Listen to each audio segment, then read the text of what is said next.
y a les différentes étapes à suivre par rapport aux normes HSE. Je m'explique. Parce que l'agent que j'ai trouvé ici, il dit qu'il n'est pas sensibilisé sur les risques liés à ces activités. Bon, à part port masque, il n'a pas mis de masque. Bon, on n'y a rien dit. La poussière est partout sur son visage. Il est exposé sur une longue durée au bruit. Il n'y a pas de bouche-oreille. Il n'a pas mis de gants, alors qu'il fait des petites manœuvres manuelles avec un disque. Je lui ai même demandé, est-ce qu'il y a un système de vérification du matériel, à savoir par exemple le disque là qu'il utilise, est-ce que c'est toujours de bonne qualité, est-ce qu'il n'y a pas une blessure sur les câbles, etc., etc. Moi, je pense qu'il faut qu'on soit beaucoup plus pointu, en tout cas, sur les normes HSE. On a tendance à négliger les normes HSE, c'est pourquoi on enregistre énormément d'accidents de travail. Alors que ça doit être la pièce maîtresse d'abord. Dans tous les pays sérieux, on parle de safety first. Mais ici, c'est même laissé en rade, les EPI et tout, alors que ça ne coûte pas grand-chose. Mais après, ça doit commencer par nous tous, en termes de chaussures de sécurité, de casques, de gants.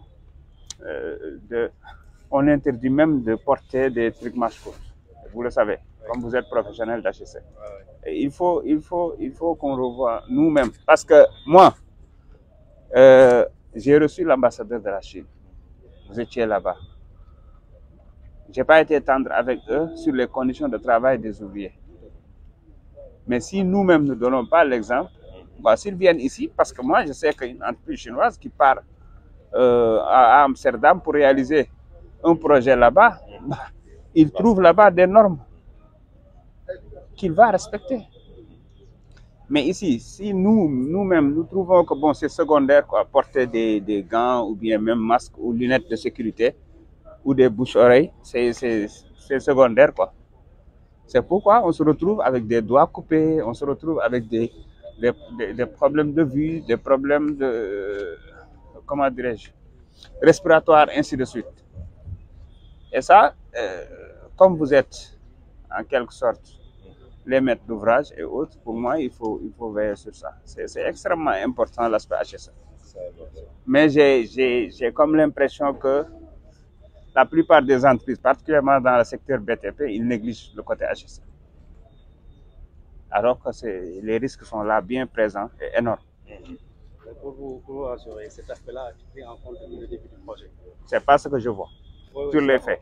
Oui, je viens de l'arrêter avant de passer.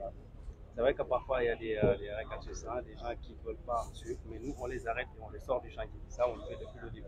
C'est ce qui a fait que depuis le début du chantier, on n'a pas arrêté, on a arrêté des actions, mais des actions minimes. Mais on est toujours dans l'amélioration continue et les normes dont vous parlez tout de suite là, la 45 000 heures, a été appliquée depuis le début. Vous faites les quarts d'heure aussi, non? On le fait, oui. Une fois par semaine. Voilà. Ça a été décliné dans les PHS, les plans hygiène sécurité environnement. Et il faut qu'il y ait un suivi par rapport à ça également. Parce que ce que nous avons trouvé ici, M. Miss a raison, le gars, il n'a aucun équipement. Moi, je l'ai arrêté tout de suite avant de... Mais nous, on l'a trouvé en train de travailler. Il a continué. D'accord.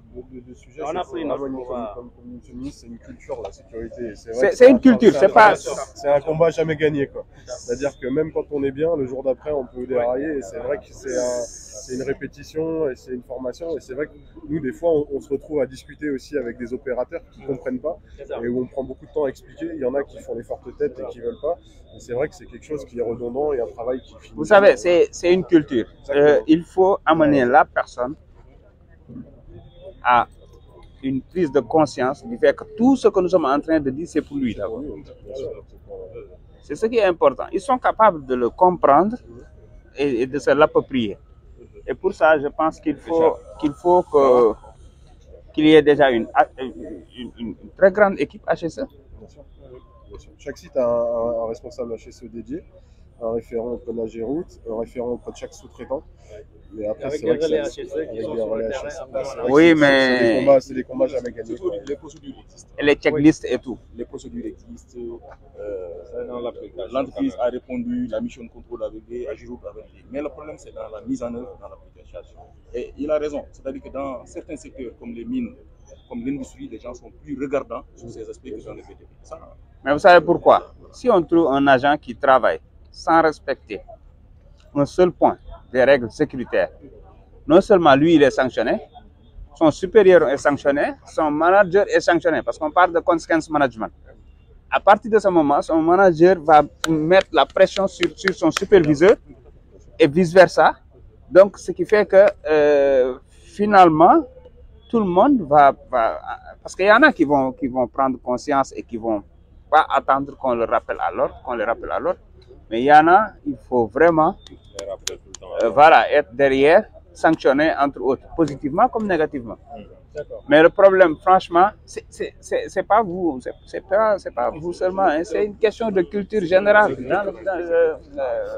chez nous. Et pourtant, pour vous dire que c'est possible, parce que quand vous allez dans les mines, dans les sociétés pétrolières, c'est les mêmes Sénégalais qui travaillent là-bas. Mais ils sont assez bien sensibilisés, ils sont conscients des risques liés en tout cas aux travaux. Il y a énormément de risques que j'ai identifiés ici, énormément.